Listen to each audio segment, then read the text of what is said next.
Residents of Boston's North End had a love-hate relationship with the giant storage tank you see behind me, specifically because it contained 2.3 million gallons of molasses. But the problem was, it regularly leaked significantly, and they regularly complained. In fact, it leaked so much that the company that owned it, the Purity Distilling Company, decided that instead of trying to fix the leaks, they would just paint it brown to cover up the leaks to make it less noticeable. But people in the neighborhood knew it leaked, so they'd send their children to collect it on sticks, and then the children would lick the molasses as they carried it home to their parents. Now, on January 13th, 1919, a fresh shipment of molasses arrived from the Caribbean to Boston and was dumped into the tank.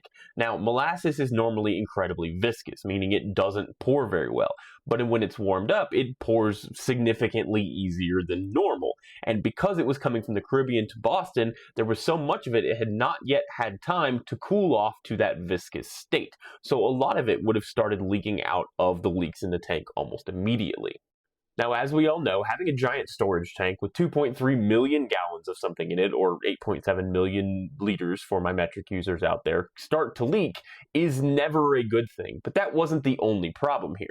You see, the man that had this built, Arthur Gell of the Purity Distilling Company, had zero engineering experience, had zero architectural experience when he designed and had this storage tank built.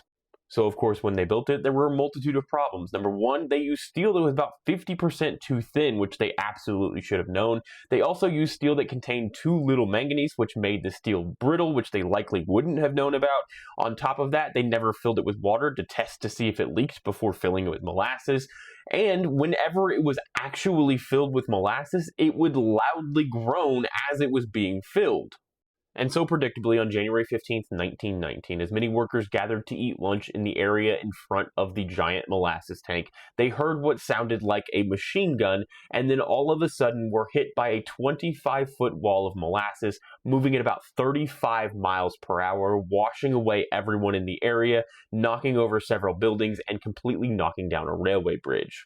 But the problem was, once the molasses was outside of the tank and thinned out to about a 2 to 3 foot depth, it suddenly became significantly more viscous. So anyone that was knocked down and became trapped underneath the molasses would suffocate under the incredibly sticky liquid. In total, the disaster would kill 21 people and injure 150. There was so much molasses throughout the area that Boston's North End would smell sweet for the next several decades. So why did they have so much molasses? It's used in two things, explosives and alcohol. And the very next day, January 16th, 1919, Prohibition would pass and go into effect a year later. So it seems like they were trying to beat Prohibition and sell as much alcohol as possible.